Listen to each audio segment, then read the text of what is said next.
पाहिजे, रस्ता नाली झालीच पाहिजे. पुढचा कार्य करा पत्रकारांना. बाकीचे आपले जे आहेत पुढच्या भागात आपल्याला लोकशाही बरोबर या ठिकाणी आंदोलन करायची मुभा आहे. आपण लोकशाहीला लोकांसोबत घेऊन या ठिकाणी आंदोलन करून त्या प्रशासनाला झोपलेल्या सरकारला जागा करण्याचं काम करायचं.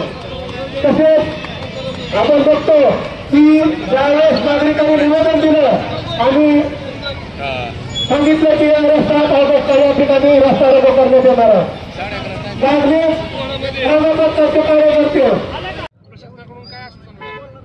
आम्ही या ठिकाणी बार्शी बोरपर रस्ता जो शहरातून जातो या रस्त्याचं उद्घाटन मागच्या 9 ते 10 महिन्यापूर्वी झालं होतं. सत्ताधारी पक्षाचे आमदार राणा पाटील यांनी निवडणुका डोळ्यासमोर ठेवून हे उद्घाटन केलं होतं. परंतु जाणून बुजून शहरातले रस्ते त्यांनी अडवून ठेवले होते. आज सर्व धाराशिव शहरातील नागरिकांच्या वतीनं व विद्यार्थ्यांच्या वतीनं या ठिकाणी रास्ता रोको आंदोलन करण्यात आलं आणि आज प्रशासनाने झोपलेल्या प्रशासनाला जाग आली आणि याच्यामध्ये हा विभाग MSIDCकडे होतो. हा रस्ता राजमाता जिजाऊ चौक ते सांजा गावापर्यंतचा याच्यामध्ये फक्त रस्ता होता.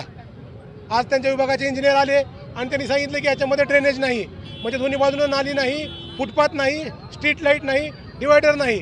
परंतु आमचं म्हणणं होतं की राजमाता जिजाऊ चौक ते सांजा गावापर्यंत दोन्ही बाजूनी नाल्या होणं अत्यंत आवश्यक आहे, फुटपाथ होणं अत्यंत आवश्यक आहे, स्ट्रीट लाईट होणं अत्यंत आवश्यक आहे आणि दोन्ही रोडच्या मध्ये मधोमध डिवायडर होणं अपेक्षित आहे.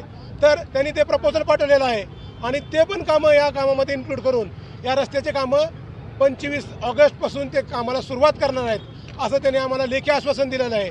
आणि तसेच राजमाता जिजाऊ चौक ते उमरेकोटा हा भाग पूर्ण खड्डेमुक्त झालेला आहे, म्हणजे त्यामध्ये भरपूर खड्डे पडलेले आहेत. नगरपालिकेनं लेखी दिलेलं आहे की या ठिकाणचे खड्डे डांबरीकरणानं बुजवण्यात येणार आहेत. तसेच राजमाता जिजाऊ चौक ते सांजा हा भाग MSIDCकडे येतो. त्या संबंधित विभागाचा जो कॉन्ट्रॅक्टर आहे अजमेरा त्यांना या ठिकाणी BMचं मटेरियल किंवा RMCचं मटेरियल टाकून या ठिकाणचे खड्डे बुजवण्यात यावे. मुरुम टाकून हे खड्डे बुजवण्यात येणार नाहीत असं त्यांनी आम्हाला सांगितलेलं आहे. त्यामुळं आम्ही हे आंदोलन तात्पुरतं स्थगित करतो.